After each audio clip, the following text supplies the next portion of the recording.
আসসালামু আলাইকুম, সেলিনাস কুকিং হোমে আপনাদের সবাইকে স্বাগতম।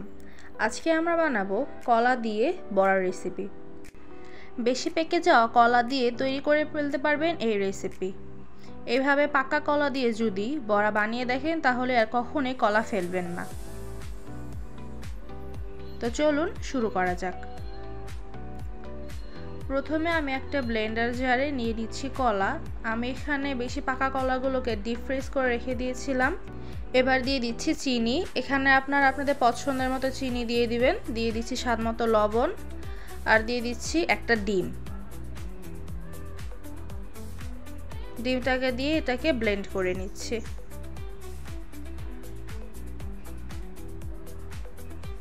ব্লেন্ড করা হয়ে গেছে। এবার এর মধ্যে আগে থেকে ভিজিয়ে রাখা সুজি দিয়ে দিচ্ছি।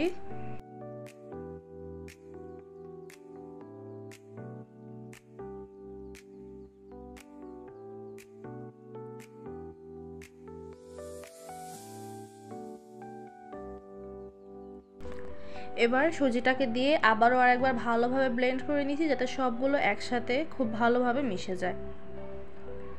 দেখতে পাচ্ছেন ব্লেন্ড করা হয়ে গেছে।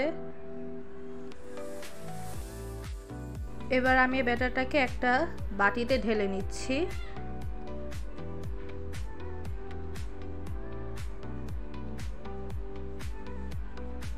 এবার একটা বড় বাটিতে ঢেলে নিয়ে দিয়ে দিচ্ছি পরিমাণ মতো আটা এবং চালের গুঁড়ো। আমি এখানে 1 কাপ আটা এবং 1 কাপ চালের গুঁড়ো ব্যবহার করেছি, আপনাদের আরো কম বেশি লাগতে পারে।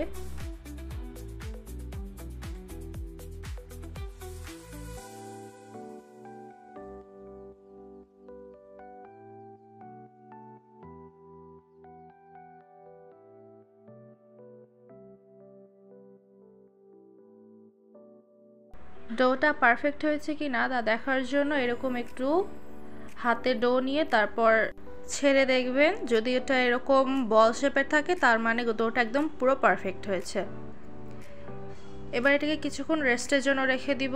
প্রায় হাফ ঘন্টা রেস্টে রাখার পর একটা ফ্রাই প্যানে পর্যাপ্ত পরিমাণে তেল দিয়ে পিঠাগুলো বল বল করে দিয়ে দিচ্ছি।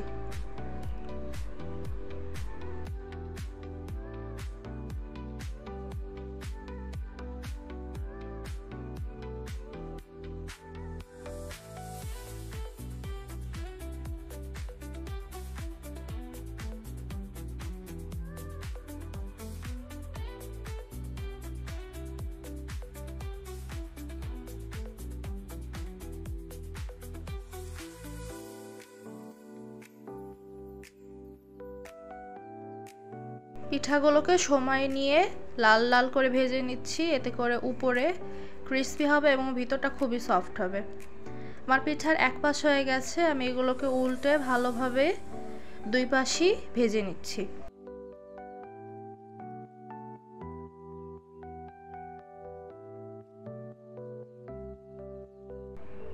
দেখতে পাচ্ছেন আমার পিঠাগুলো একদম সুন্দর ভাজা হয়ে গিয়েছে। পিঠা হালকা ব্রাউন হয়ে আসলে চুলাটা বাড়িয়ে তারপর এটাকে ভাজার চেষ্টা করবেন, এতে করে পিঠার গায়ে তেল লেগে যাবে না এবং সুন্দর একটা কালার আসবে। আমি আপনাদের একটা ভেঙে দেখাচ্ছি, দেখুন ভিতরটা কত সুন্দর সফট হয়েছে, একদম পারফেক্ট বয়েল হয়েছে। আপনারা বাসায় ট্রাই করবেন এই মজাদার পিঠা। সামনেই শীত আসছে। আজকে আমাদের ভিডিওটি যদি আপনার ভালো লেগে থাকে তাহলে অবশ্যই চ্যানেলটিকে সাবস্ক্রাইব করে দিবেন এবং আমাদের পাশে থাকবেন।